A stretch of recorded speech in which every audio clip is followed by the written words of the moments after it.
Bonjour les amis. Nous continuons aujourd'hui dans la série du jardinage spirituel. J'ai fait un constat chaque année chez moi. Les fruitiers, le pommier, le poirier, chaque printemps manifestent beaucoup de belles fleurs, des bourgeons qui s'ouvrent, qui remplissent toutes les branches. Et ça donne l'impression que l'arbre va porter beaucoup de fruits et qu'on aura une grande moisson. Mais finalement, la quantité de fleurs ne correspond jamais à la quantité du fruit. Aujourd'hui, on va parler du fruit qui est visible dans nos vies grâce au jardinage, l'œuvre du Saint-Esprit avec laquelle nous participons et nous coopérons. Le fruit promis n'est pas toujours le fruit visible. Et mes amis, nous voulons voir le fruit visible de l'action de Dieu dans nos vies, de l'action de sa parole. Le fruit de l'esprit, par exemple, dans nos vies, n'est pas quelque chose qui fait une belle poésie, mais qui est quelque chose de concret, qui est manifesté, qui est visible.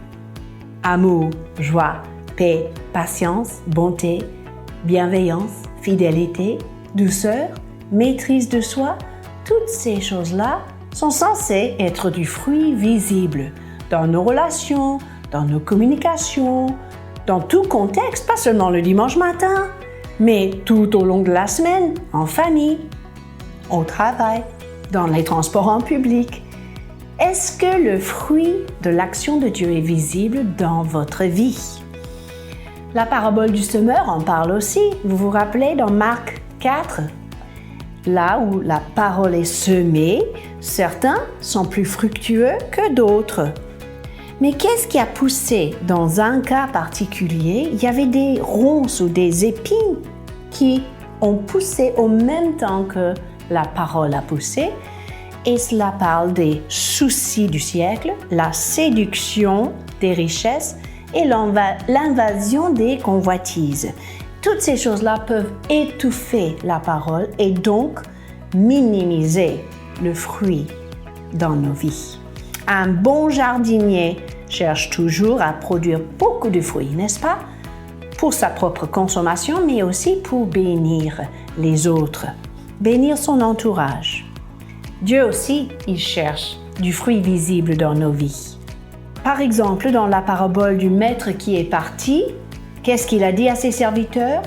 Je vous confie quelque chose, de l'argent. Faites fructifier cet argent. Ça veut dire que tout ce que Dieu nous a confié, il cherche à nous soyons des bons intendants et que nous rendions ces choses fructueuses pour sa gloire. Maintenant, parfois, le Seigneur veut examiner le fruit de nos vies. Il veut inspecter un peu là où nous sommes pour nous montrer qu'est-ce qu'il y a encore à travailler, qu'est-ce qu'il y a encore à corriger, à supprimer, à ajuster. Ça se voit dans un passage en particulier, dans Jérémie, un prophète puissamment utilisé par le Seigneur pour s'adresser au peuple de Dieu. On aime citer le début de ce passage, mais on aime un peu moins la fin. Et c'est pour cela que je vais vous le lire. Jérémie 17, 7 à 10. Béni soit l'homme qui se confie dans l'Éternel et dont l'Éternel est l'espérance. Il est comme un arbre planté près des eaux, qui étend ses racines vers le courant, qui n'aperçoit point la chaleur quand elle vient, son feuillage reste vert, et dans l'année de sécheresse, il n'a point de crainte.